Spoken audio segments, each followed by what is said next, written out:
오늘 본문 말씀은 마가복음 14장 22절부터 26절까지가 되겠고요. 제목은 그 직분, 그 소임이라고 붙여봤습니다. 세상에는 수많은 타이틀들이 있습니다. 직분들이 있습니다. 너무나 중요한 직분들이 많이 있습니다. 근데 그 직분에 다 걸맞는 소임이 있죠. 그 소임이 있습니다. 오늘 이 본문 말씀을 이런 조명하에 살펴보기를 원합니다. 잠깐 우리 같이 본문을 먼저 읽겠습니다. 시작. 그들이 먹을 때에 예수께서 떡을 가지사 축복하시고 떼어 제자들에게 주시며 이르시되 받으라, 이것은 내 몸이니라 하시고 또 잔을 가지사 감사기도 하시고 그들에게 주시니 이를 마시매 이르시되 이것은 많은 사람을 위하여 흘리는 나의 피 곧 언약의 피니라. 진실로 너에게 이르노니 내가 포도나무에서 난 것을 하나님 나라에서 새 것으로 마시는 날까지 다시 마시지 아니하리라 하시니라. 이에 그들이 찬미하고 감람산으로 가니라. 아멘.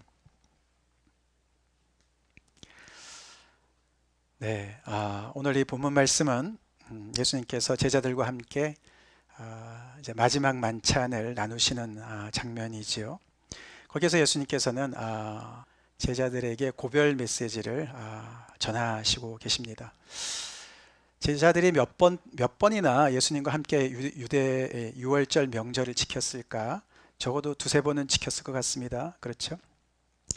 그런데 이제 이번에는 좀 뭔가 유월절 명절을 지내는데 좀 뭔가 많이 다릅니다. 오늘은 뭔가 2부 순서로 이렇게 1부, 2부로 진행이 되는 것 같습니다. 우리 14장 앞에 부분에서는 예수님께서 제자들과 함께 전통적인 유대 그 유월절 명절을 이제 지내신 다음에 오늘 우리가 읽은 이 바로 여기에서는 다시 예수님께서 제자들한테 새로운 뭔가의 메시지를 전하고 계십니다. 평소에도 예수님의 그 많은 명설교를 들었죠, 이 제자들은. 그러나 오늘 이 설교는 뭔가 좀 달랐습니다. 예수님의 말씀도 계셨지만 그 어느 때보다도 예수님은 행동으로 당신의 메시지를 더욱더 부각을 시키시는 것을 보게 됩니다.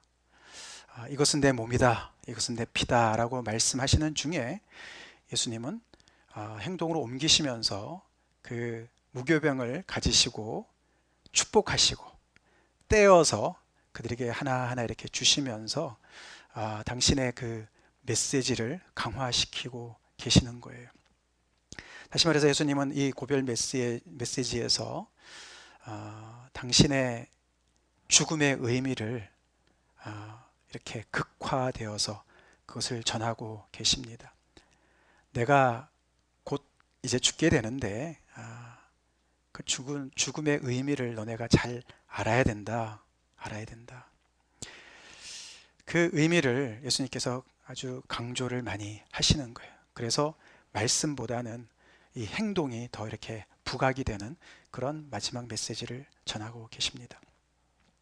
이것이 유월절이 배경이라는 것을 다시 한번 강조해야 됩니다. 우리 특별히 앞에 12절에 보시면은 이날이 바로 유월절 양을 잡는 날이었다고 기록을 하고 있습니다. 유월절 양을 잡는 그날에 예수님께서는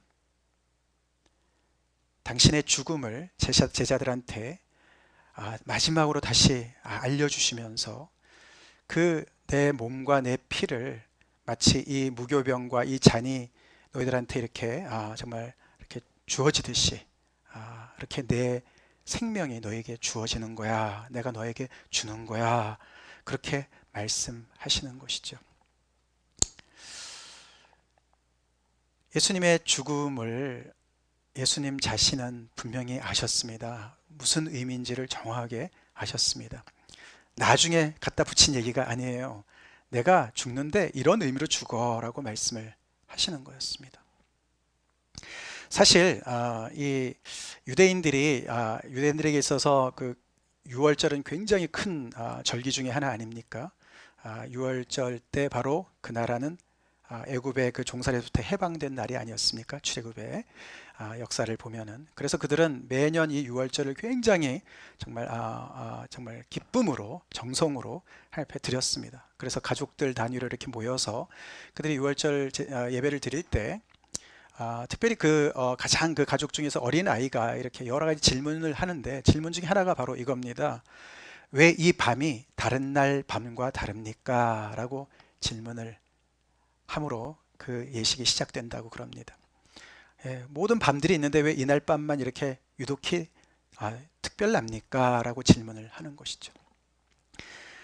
예수님의 제자들이 예수님과 함께 이 유월절 명절을 지키는 그 자리, 큰 다락방에서 아마 가장 어린 제자 요한이 이런 질문을 했을지 모르겠습니다. 그들이 전통적으로 했듯이 왜 이 밤이 다른 날 밤과 다릅니까? 라고 질문했을지 모르겠습니다. 그러면은 연장자가 이날이 얼마나 다른지, 어떻게 이것이 유래가 됐는지, 어떻게 하나님께서 우리 선조들이 애굽 땅에서 종살이 했을 때 하나님께서 어떻게 우리를 구원해 내셨는지, 왜 우리가 무교병을 먹는지, 이런 이야기들을 자세하게 설명을 하면서 하나님의 그 구원의 역사를 되뇌이는 그런 날이었습니다. 근데 오늘 이 밤은 예수님께서 마치 제자들이 이런 질문에 대해서 왜 이 밤이 다른 날 밤과 다릅니까? 라는 것을 약간 변형시켜서 왜 이 유월절이 왜 다른 유월절과 다른가를 설명하시는 것 같습니다. 거기에 이제 예수님께서는 자신을 내어주시는 그런 액션과 함께 그 말씀하신 것을 우리가 가만히 살펴보면은 이렇게 중요한 세 마디가 있지 않았습니까? 무교병을 띄어서 주시면서 이것은 내 몸이다. 그 다음에 잔을 나누시면서 이것은 많은 사람을 위하여 흘리는 나의 피, 곧 언약의 피다. 분명하게 예수님은 당신의 죽음을 이야기하시면서도 그 다음에 그렇게 끝나지 않습니다. 그죠? 여기가 끝이 아니고, 근데 우리가 재회할 거야. 다시 만날 거야. 하나님의 나라에서 새 것으로 마시는 날까지 우리가 마시진 않겠지만 다시 마시는 날이 올 거야 라고 말씀을 하십니다. 분명히 예수님은 이 말씀을 가만히 보면은 당신을 유월절 어린 양으로 생각하신 것이 분명합니다. 유월절 어린 양을 잡는 그 날을 일부러 택하신 것 같습니다. 그래서 제자들과 마지막 그 만찬을 나누시면서 그 유월절 전통적인 유월절의 그 예식을 따르시면서 거기에 새로운 의미를 부과하는, 그것은 역사였는데 그 역사를 온전히 성취할 유월절 어린 양이야. 내가 바로 어린 양이야.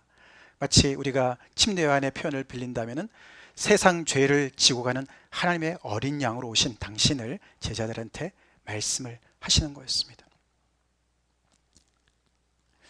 자, 그 이야기를 듣고 있는 제자들을 우리가 한번 상상해 봅시다. 제자들은 이 예수님의 이 말씀을 어떻게 받았을까요?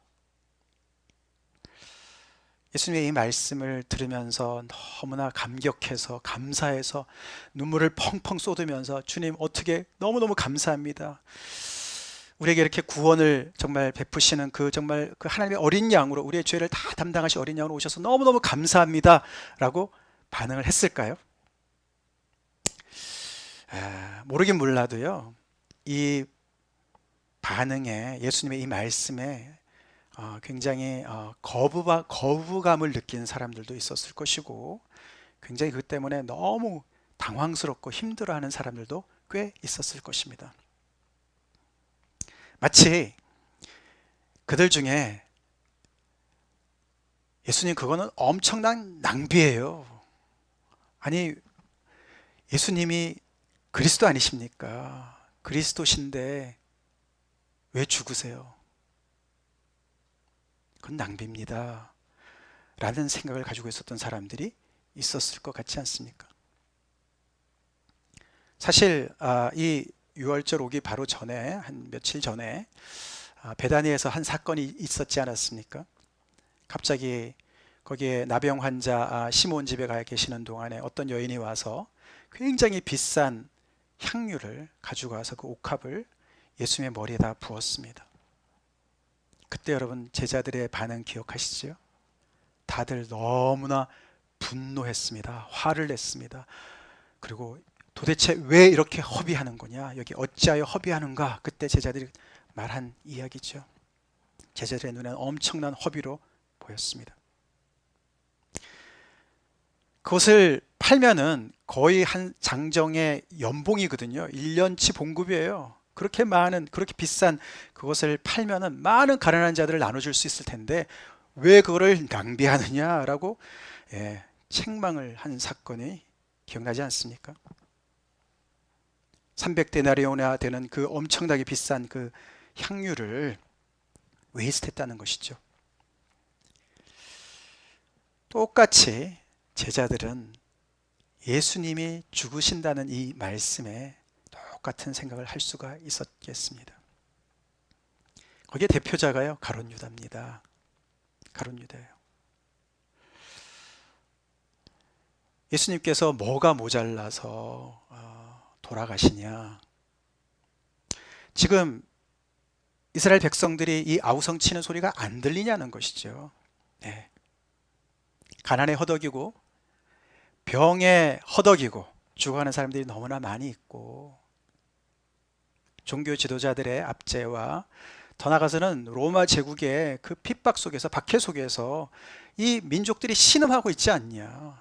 아니, 메시아라면서 왕이시라면서 뭐라도 하셔야 되는 거 아니냐 이거죠. 또 당신이 뭐가 모자라시냐, 지혜가 모자라시냐, 정말 능력이 모자라시냐, 지금까지 보여주신 그 놀라운 능력과 지혜와 심지어는 정말 귀신까지 쫓아내신 그 엄청난 그 권세를 가지시고, 더 나아가서는 당신뿐만 아니라 제자들한테까지도 그 능력을 주실 수 있는, 그래서 그들도 가서 예수님의 이름으로 귀신을 쫓아내는 놀라운 능력을 행하는, 그렇게 많은 사람들을 리크루트를 하셔서 이 나라를 회복시켜야 되는 거 아니냐 이거죠. 그런 분이 죽다니 what a waste, 엄청난 낭비라는 거죠. 그런 생각을 할 수 있다는 사실을 우리는 기억을 해야 됩니다. 우리가 너무나도 이 예수님의 6월절 어린 양 되심에 대해서 너무 많이 들었기 때문에 너무 우리가 믿음이 좋아서 이런 생각을 못하는데, 제자들은 그렇지 않았습니다.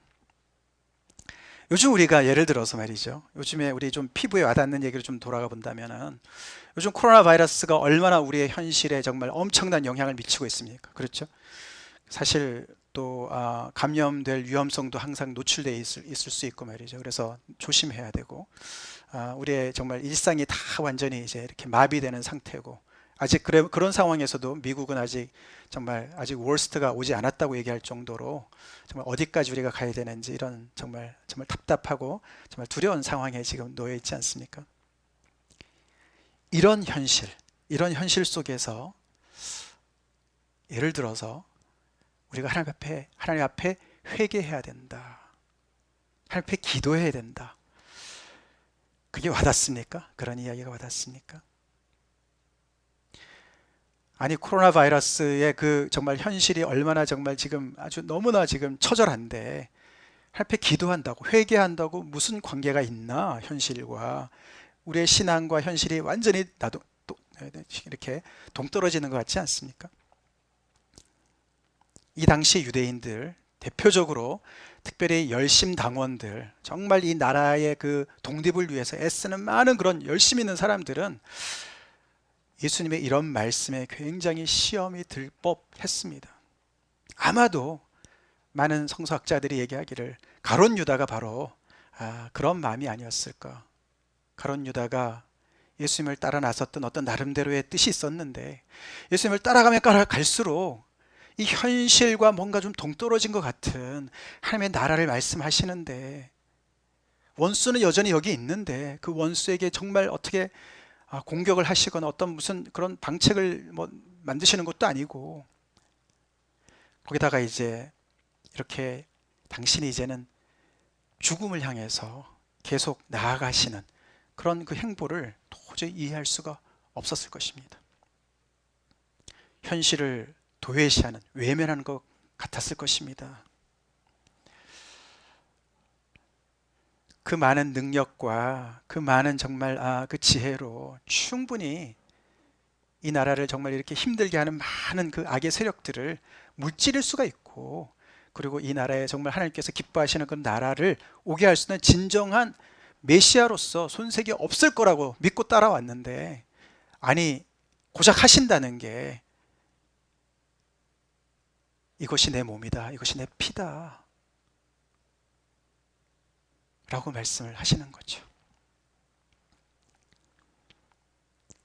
예수님이 엄청난 낭비로 보이는 것입니다.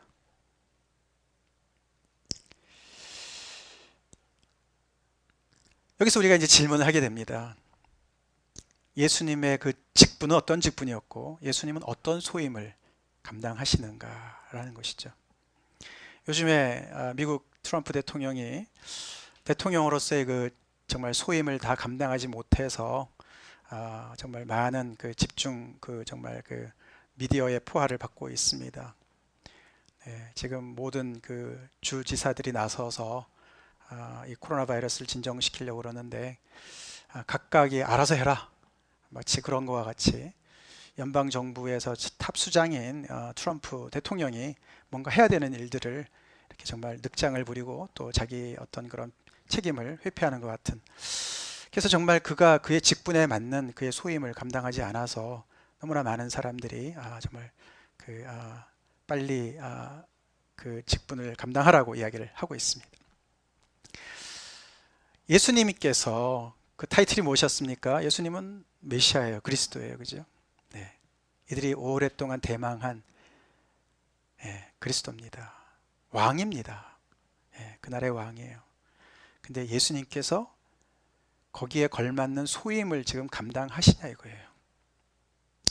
가룟 유다를 중심으로 해서 굉장히 현실을 따지는 제자들은 낭비다, 이거는 이분이 돌아가시는 건 낭비다 라고 충분히 생각했을 거라는 겁니다. 여러분은 어떻게 생각하십니까? 메시아로서 예수님께서 이 땅에 정말 그 오랫동안 백성 하나님께서 약속하셨고 그 약속의 성취자로 오신 예수님께서 그동안에 우리가 마가복음을 따라오면서 한 3년 정도 많은 일들을 행하셨습니다. 정말 병자도 고치시고 귀신도 쫓아내시고 하나님의 나라에 대한 놀라운 그런 진리의 말씀을 가르치셨습니다. 그러셨지만 예수님은 오늘 이 말씀 속에서 내가 바로 이거 하러 온 거야, 내가 내 자신을 주러 온 거야, 이 유월절 어린 양의 성취로 내가 죽으러 온 거야 라고 말씀을 하시는 거예요. 이것처럼 김 빠진 일이 어디 있냐, 그런 생각을 그 당시에 많은 사람들이 했다는 거예요. 그래서 오늘 본문에도 사실 예수님께서 죽음만 말씀 안 하셨고 하나님의 나라도 말씀하셨지만 거기까지 생각이 미칠 수가 없는 것이죠. 자, 근데 오늘 우리는 분명히 알아야 될 것은 예수님은 당신의 직분에 걸맞는 그분만이 할 수 있는 소임을 감당하셨다는 것입니다. 그것이 바로 자신의 몸을 내어주신 십자가의 희생이 바로 그분만이 하실 수 있는 일이었다는 것이에요. 그분이 가지고 있는 그 엄청난 능력과 지혜, 그 모든 것을 다해서 그분은 이 길을 가시는 것이 메시아로서 꼭 감당하셨어야만 한 소임이라는 것입니다. 그만큼 우리의 생각과 하나님의 생각이 다르고 우리의 방법과 우리의 길과 하나님의 길이 다른 것을 우리는 알아야 되고, 또한 우리가 생각하는 현실과 믿음과 이렇게 연결되어진 것을 우리는 정말 이렇게 정말 알아야 될 것입니다. 여기서 예수님은 사실 유월절 어린 양으로 자신을 정말 이렇게 자신의 그런 어떤 그 소명을 생각하셨지만, 더 사실 따지고 보면은 예수님은 당신을 고난받는 종으로서 그 역할을 정말 믿었던 것 같습니다. 특별히 우리 이사야서에서 나오는 그 고난받는 종의 모습, 예수님은 정말 이것을 믿었던 것 같아요. 현실을 외면하고 내가 죽는 것 같이 보이지만 이 길이 모두가 살 수 있는 길이라는 것을 이 이사야서에 나오는 고난받는 종의 말씀을 통해서 분명히 확신하시고 이 길을 가셨다는 것이죠. 예수님이 죽으신 것이 왜 허비가 아닌지, 왜 낭비가 아닌지, 사실 이 말씀이 구약에서 이미 말씀을 하시는 건데 과연 그것을 믿을 믿음이 있는지, 그걸 우리가 정말 따져봐야 되는 것이죠. 우리가 오늘 이 말씀을 좀 자세히 살펴보길 원합니다. 고난받는 종 이사야서 53장 말씀인데 우리 같이 읽어보겠습니다. 그는 실로 우리의 질고를 지고 슬픔을 당하였거늘 우리는 생각하기를 그는 징벌을 받아 하나님께 맞으며 고난을 당한다 하였노라. 사실 이사야서에 이 정체 모를 이 나의 종, 나의 택한 종, 하나님의 여호와의 종이 4번 정도 나옵니다. 그 중에 이제 한 부분인데 이게 종의 노래다 이런 제목이 붙여져 있고요.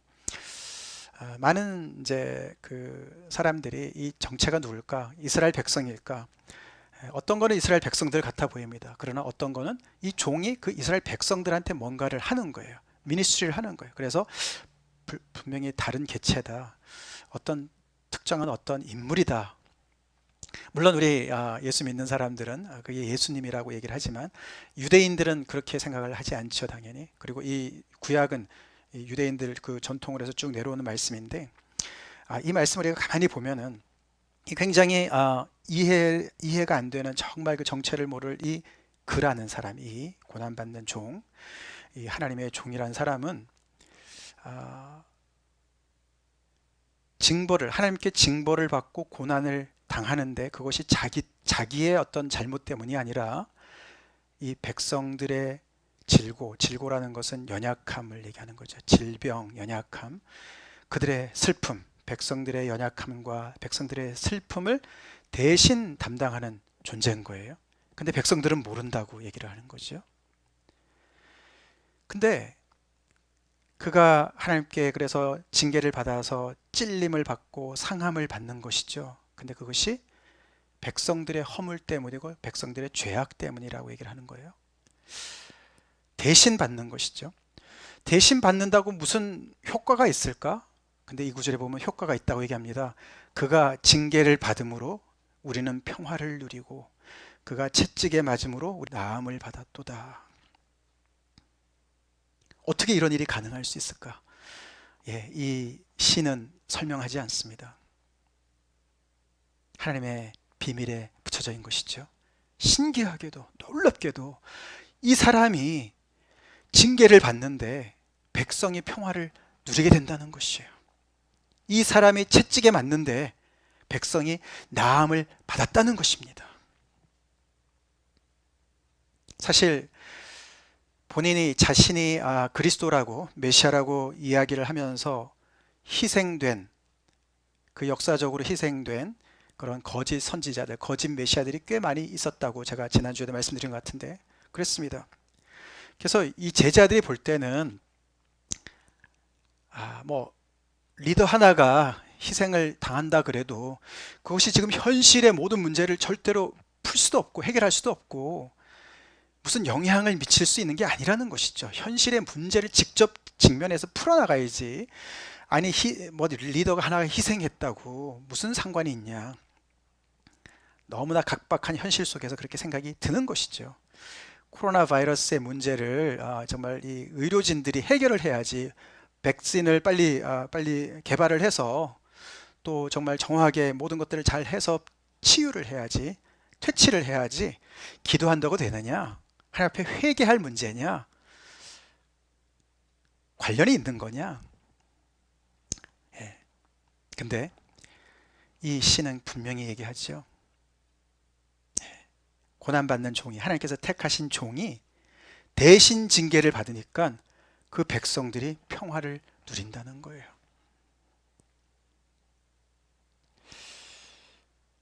백성들은 이것을 안 믿었고 제자들은 아마 많은 사람들이 안 믿었지만 예수님은 바로 이것을 믿었던 것이죠. 믿었던 것입니다.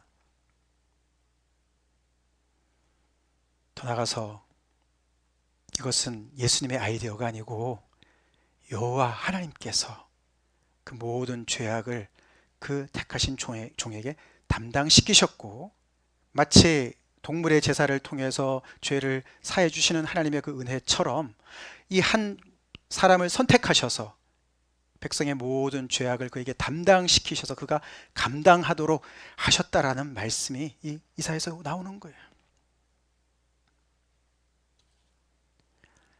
그런데 몰리해를 당합니다. 백성들은 몰리해를 당합니다. 너가 그렇게 고난을 받아도, 슬픔을 당해도 너의 잘못 때문이지 우리랑 무슨 상관이냐, 우리한테 무슨 혜택이 돌아오냐 라고 분명히 생각을 한다는 것이죠. 근데 나중에 깨달아서 여기에 이 사람들이 이렇게 고백을 하는 것이죠. 그렇게 해서 이 종은 곤욕과 신문을 받고 형벌을 받고 결국은 죽습니다. 이 시가 계속 진행이 되는 걸 보면. 그러고 그의 무덤이 악인들과 함께, 그가 죽은 후에 부자들과 함께 있다라고 그 이야기가 기록이 됩니다. 그리고 끝나야 될 것 같지 않습니까? 근데 놀랍게 그것이 끝이 아닙니다. 이 시의 끝이 아니에요. 왜냐하면 이렇게 시키신 여호와께서 계획이 계셨던 것이죠. 할 뜻이 계셨던 것이죠. 그래서 10절부터 12절까지 완전히 대반전이 일어납니다. 대역전이 일어납니다. 여기 10절에서 이렇게 시작하죠. 여호와께서 그에게 상함을 받게 하시기를 원하사 질고를 당하게 하셨은즉, 그게 여호와께서 원하셨던 뜻이었기 때문에 한마디로 여호와께서 책임지시는 거예요. 책임지시는 거예요. 그래서 그 종이 자신을 속건 제물로 드렸기 때문에 그를 다시, 그가 씨를 보게 될 거, 그가 번성하게 될 것이고 그의 날은 길 것이다. 그를 다시 살리시고 세우시고 높이시겠다라는 그런 놀라운 이야기를 하는 것이에요.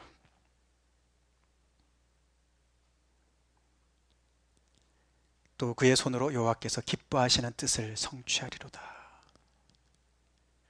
백성은 전혀 몰랐는데 이 별 볼 일 없는 거의 노바디인 이 고난받는 이 종을 통해서 하나님께서 놀라운 기쁘신 뜻을 성취했다는 것입니다.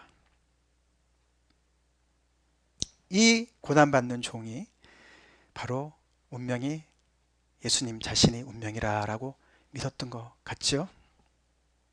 그래서 예수님께서 내가 포도나무에서 난 것을 하나님 나라에서 새 것으로 마시는 날까지 다시 마시지 아니하리라. 다시 말해서 우리가 다시 마실 날이 올 텐데 그때는 하나님의 나라가 온전히 임했을 때 그때 마실 거야. 나의 죽음이 끝이 아니야. 왠 줄 알아? 이것은 내 뜻이 아니고 여호와 아버지 하나님께서, 하늘 아버지께서 원하시는 뜻이야. 그리고 내가 대신 담당하는 이 모든 이 고통과 이 슬픔과 나의 죽음이 너희들한테 이런 엄청난 유익으로 돌아갈 것이야 라고 믿으셨다는 것이에요. 그래서 그분은 이것이야말로 메시아가 감당해야 될 소임이라는 것을 아셨던 것이에요. 그 아무도 알 수 없었던 그 비밀을 예수님은 아셨던 것이지요. 그렇게 해서 이 고난받는 종이 많은 사람을 의롭게 한다고 그 다음에 이야기를 하고, 그리고 그래서 그 한 종을 통해서 많은 사람들이 의에 이르는, 하나님의 복에 이르는 복을 누리게 되겠고, 그리고 더 나아가서 이 순종한 고난받는 종을 존귀한 자와 함께 몫을 받게 하고 강한 자와 함께 탈취한 것을 나누게 그를 높이시겠다라는 하나님의 약속으로 이 시가 끝납니다.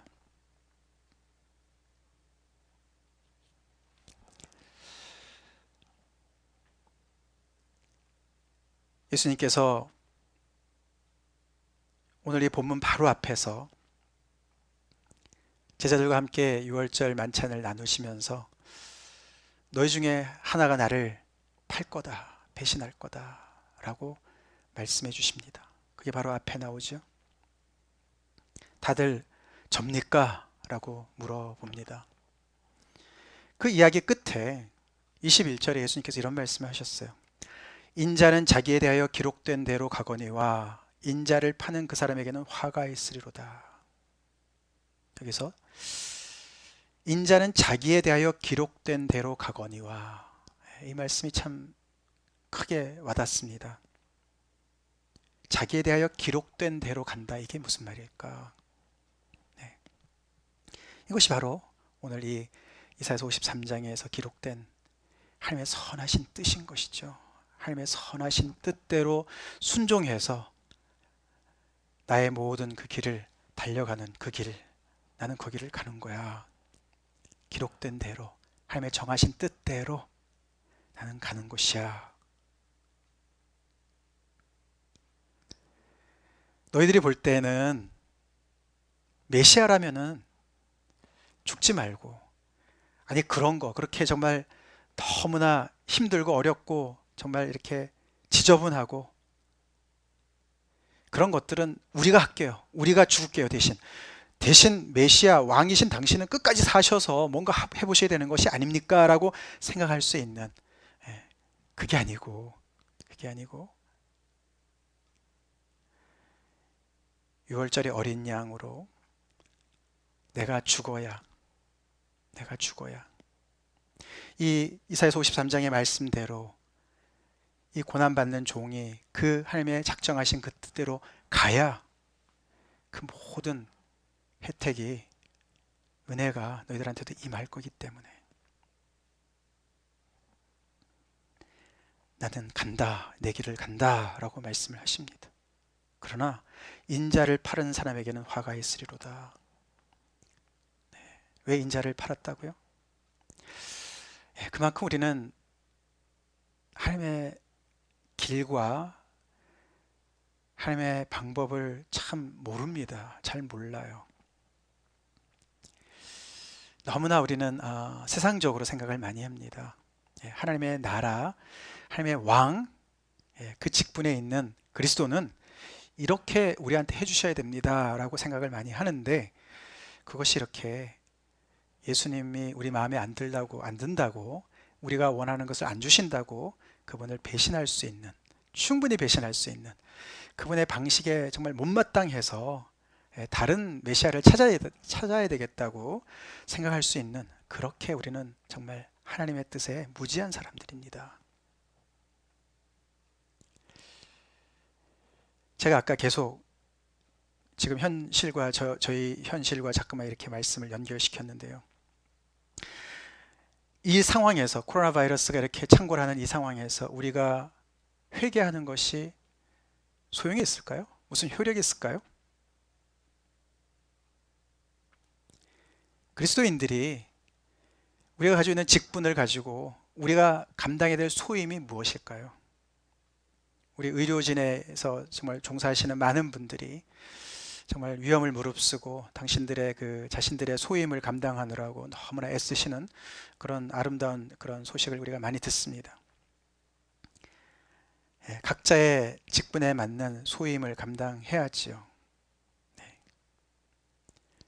근데 우리가 오늘 이 말씀을 통해서도 보지만 하나님은 놀랍게 신비롭게 역사하시는 분이십니다.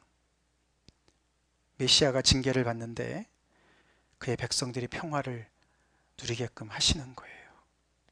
그가 채찍에 맞았는데 백성들은 나음을 받게 하시는 거예요. 메시아의 일이 그의 백성들의 정말 놀라운 결과로 나타나는 것이에요. 예수 믿는 사람들이 하나님 앞에 순종하는 것이, 회개하는 것이 이 땅의 현실에 결과로 나타날 수 있는 것입니다. 예수는 메시아의 소신을 다했습니까? 그것을 예스로 대답한다면요, 우리는 예수님이 정말 아무도 할 수 없는 그 일, 오직 예수님만이 하실 수 있는 그 일, 메시아만이 하실 수 있는 그 일을 하셨다는 그것이 바로 뭐냐면 십자가의 죽음이라는 거예요. 아무도 대신할 수 없었던 그 일, 그만큼 그 일이 가장 결정적이고 가장 중요한 일이라는 것을 우리는 잊지 말아야 됩니다. 잊지 말아야 돼요. 그것은 낭비가 아니었습니다. 허비가 아니었습니다. 그분의 존귀하신 보혈 한 방울 한 방울이 정말 우리를 살리고 이 세상을 살리는 결정적인 일이었다는 사실인 것이죠. 그것을 여러분 믿습니까? 그 예수님의 보혈을 우리가 정말 믿어야 그분의 그 희생이 우리한테 낭비가 되지 아니하고 우리에게 정말 현실로 나타나서 그분이 징계를 받았기 때문에 우리가 정말 하나님과 화평을 누리게 되고 그분이 채찍에 맞았기 때문에 우리가 힐링이 치유가 일어나고 그분이 죽으셨기 때문에 우리가 죄의 사함을 받게 되는 것입니다. 그분이 많은 가르침을 주셨죠. 많은 선한 일을 행하셨죠. 그러나 그 모든 것들은 바로 오늘 이 일을 하시기 위해서 당신의 생명을 주시기 위해서 오신 그 일에 비하면 아무것도 아닌 것이죠. 우리는 무엇을 붙잡고 있습니까? 우리는 무엇을 예수님의 소임을 다한 것으로 보겠습니까? 예수님을 따라 나섰던 제자들조차도 소화가 안 됐던 이런 정말 우리의 상식을 벗어나는 그만큼 우리는 세큘러한 것이죠. 그만큼 세속적인 것입니다. 영적이지 못한 것이에요. 예수님의 십자가의 사건이 이렇게 예수님만이 하실 수 있는 너무나 귀한 결정적인 소임이었고 그것을 온전히 감당하셨다는 사실을 우리는 이 종료주일에 다시 한번 기억을 하고 이번 주 한 주 동안 우리는 여기에 정말 깊이 묵상을 해야겠습니다. 그분이 메시아로서 그 소임을 감당하신 그 혜택을 누리고 계십니까? 누리고 있습니까? 믿는 자에게 놀라운 이 이사야서 53장의 역사가 일어날 줄로 믿습니다. 그분의 의로우심 때문에 많은 사람들이 의롭게 된다고 말씀하신 그 놀라운 축복을 모든 분들이 받아 누리길 간절히 축원합니다. 다 같이 기도하시겠습니다.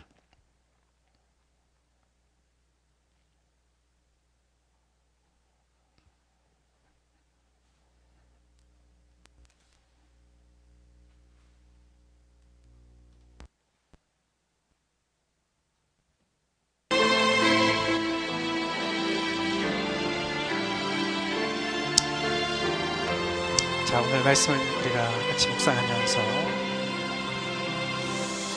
하나님 앞에 나아갑시다.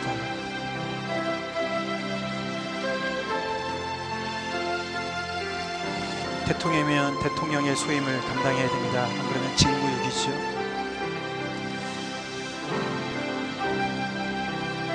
예수가 참 메시아라면 그 메시아의 소임을 감당했어야만 합니다. 그 소임을 여러분 감당하셨다고 믿습니까? 그 소임이 무엇이겠습니까? 자신을 고난의 종으로 하나님의 택함 받은 고난의 종으로 여기시고 그 길을 끝까지 가신 그 예수님을 우리가 그리스도라고 고백하고 있습니까? 그분이 이루신 이 놀라운 일을 평가절하하고 있습니다.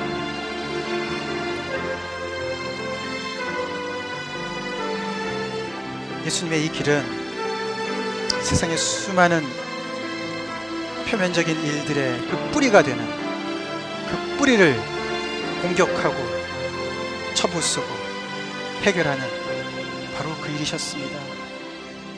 하나님과 우리와의 그 단절된 관계, 막힌 관계, 그것을 해결하시는 그런 왕이셨습니다.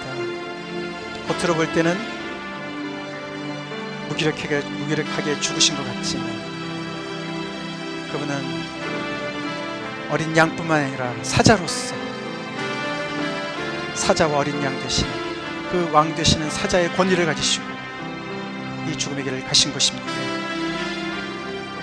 그래서 아무도 할 수 없는 사망의 권세를 깨뜨리시는 그 길을 가신 것이죠.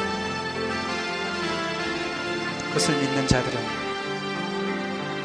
하나님의 놀라운 신비로우신 그 은혜를 누리게 될 것입니다. 그분이 받은 징계 때문에 평화를 누리게 될 것이고 그분이 맞으신 채찍 때문에 나음을 받으실 것입니다. 그 놀라운 은혜가 지금 이 시간에 임할 줄로 믿습니다. 믿는 자에게 임할 줄로 믿습니다. 하나님 앞에 우리 다 같이 믿음으로 나아가는 기도하시겠습니다. 기도하시겠습니다.